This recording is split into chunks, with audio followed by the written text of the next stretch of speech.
One of the things I hear from parents all the time is how to help their kids learn a new language. Yeah. It's like a common struggle. It is. And, it could be frustrating for both the child and the parent. Absolutely. And especially when it comes to like memory and retaining new information. It's tough. We're going to try and help you out with that today. Okay. You said in some research that connects faith-based principles with language learning. And to be honest, I was a little surprised by that angle. I can see that. But after looking it over, yeah, I think it offers a really fresh perspective. It does. It's interesting. Yeah. What I find fascinating is how it addresses that feeling of hitting a wall. When you see your kids struggling with new words and grammar rules, it goes beyond just the academic side of things. Right. It's not just about grades. It's about their confidence, their willingness to try new things. The research even points out that struggling now might limit opportunities later on in a world where knowing more than one language is becoming more and more important. Absolutely. That's a really important point. It's not just about academics. It's about a child's overall development. If they struggle and feel like they can't learn a new language, it can impact their belief in their own abilities in other areas too. Okay, so let's get into the heart of this research. Okay. The idea of neurological resilience. How would you explain that to someone who's hearing it for the first time? Neurological resilience is like building a stronger brain, one that's more adaptable and efficient at learning.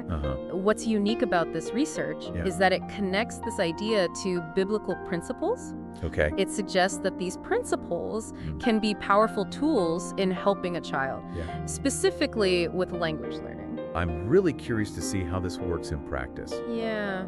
The research lays out 5 key strategies. The first one is repetition and practice. And it uses Proverbs 2.6 as a foundation. The verse talks about seeking knowledge and understanding from God. How does that tie into language learning? It's about understanding the value of consistent effort.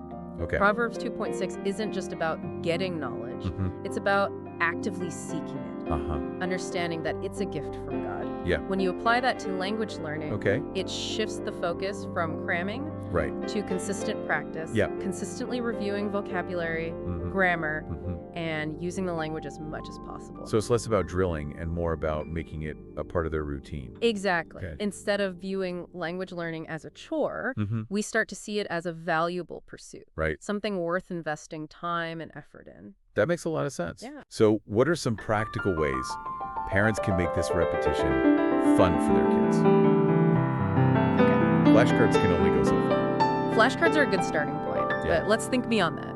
We could use memory games, language learning apps, even things like singing songs or watching cartoons in the new language. The key is to find activities that match your child's interests and make them want to keep coming back. That's great advice. Thanks. Moving on to the next strategy. This one is about incorporating movement and purpose. And it references 1 Corinthians 6.99-20. Got it.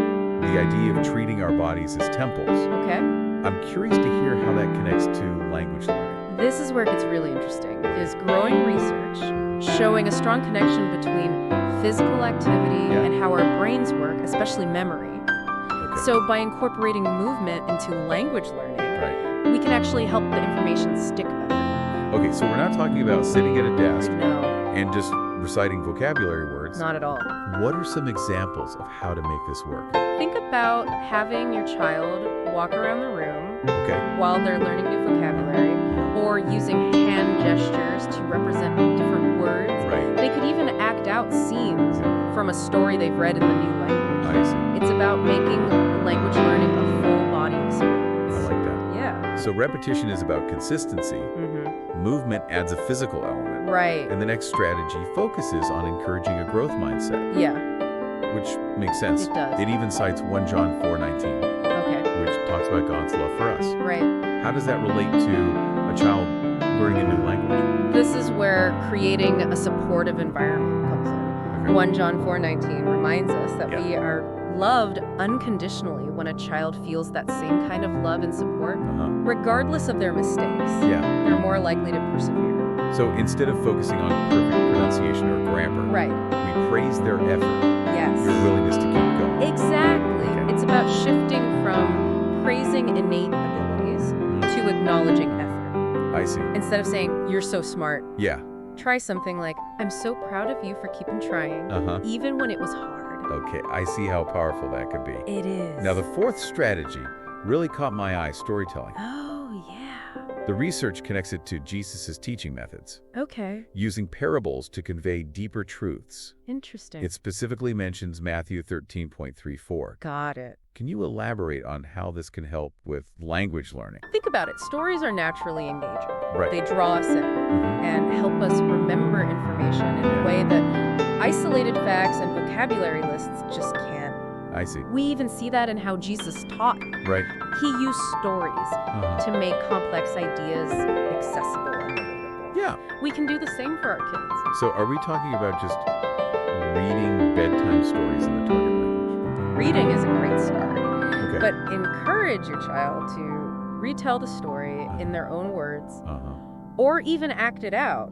Find cartoons or animated movies in the target language. It's about capturing their imagination and making language learning an adventure. Right. Just like a good story. I really like that approach. The last strategy the research highlights is incorporating prayer and reflection into language learning. Right. Now, it doesn't directly link this to a specific verse, Okay. but it suggests that starting each study session with a simple prayer for wisdom and focus can be really beneficial. Yeah. What are your thoughts on that? It's about bringing mindfulness and intentionality to the learning process, taking a moment to pause, to reflect on what they're learning, and to ask for guidance can create a sense of calm and purpose. I see. It's like setting an intention for the lesson. Right. Yeah. It's interesting, right? It is. To think about how these biblical principles can be applied in such a practical way. Yeah. And you know what I really like about this approach? Yeah. Is that it's not just about memorization. Right. It's about really building a resilient learner, someone who can embrace the challenges and keep growing. It's a process. It is. It is. And it's a journey. And I think, that's something that's really valuable. Absolutely. Not just for language learning, but for anything in life. It's true. Taking that moment to reflect and set an intention can have a real impact on how a child approaches learning. It's like creating a mental space for them to focus and absorb new information. It's almost like a ritual to shift their mindset. Right. That's really fascinating. It is. So we've talked about these 5 strategies, but I think it's important to acknowledge that putting them into practice isn't always easy. It's not. There are going to be challenges. There will be. What are some of the common roadblocks that parents might encounter? Sure. And how can they navigate them? I think one of the biggest challenges is dealing with resistance. Right. You know, those days when your child just doesn't want to cooperate, tired, frustrated, or maybe just plain bored with language practice. It's so true. Yeah. It happens with everything. It does. Not just language learning. Right. How can parents approach those situations without it turning into a battle of wills? I think the key is to remember that resistance is normal. Okay. Learning a new language is challenging. Yeah. There will be times when kids feel overwhelmed or discouraged. Right. Instead of getting into a power struggle, try to understand what's driving that resistance. To really get to the bottom of it. Yeah. Okay. Are they tired? Bored? Maybe they're feeling overwhelmed by the material. So it's about taking a step back and figuring out the root of the problem. Right. Instead of just reacting to the resistance. Exactly. Okay. Once you understand the root cause, you can address it more effectively. Right. If your child is tired, maybe it's better to postpone the language practice for later. Okay. If they're bored, you might need to get creative.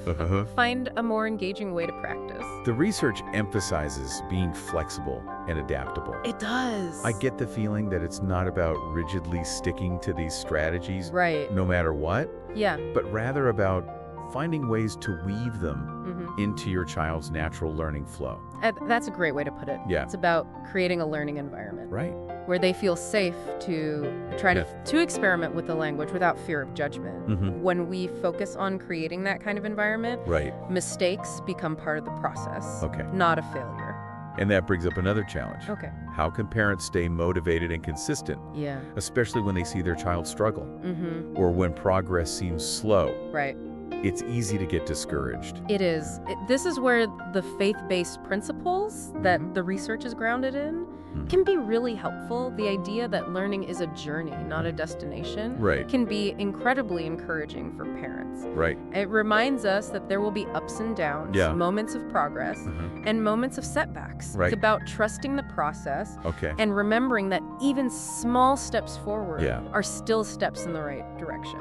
I find that perspective really helpful, both as a parent and just in life generally. It's true. It's so easy to get caught up in wanting to see immediate results. But real learning takes time. It does. And it's about celebrating those small victories, acknowledging the effort, more than just focusing on perfection. It's so important to model that attitude for our children. If we approach learning with joy and curiosity, even when it's challenging, they're more likely to see it as an exciting adventure rather than a chore. I think that's great advice. Thanks. But let's get practical for a moment. Many parents are juggling work, school, extracurricular activities. Absolutely. It can feel like there's just not enough time I understand. to add language learning into the mix. How can families realistically incorporate these strategies into a busy schedule? That's a valid concern. I think the key here is to be creative and flexible.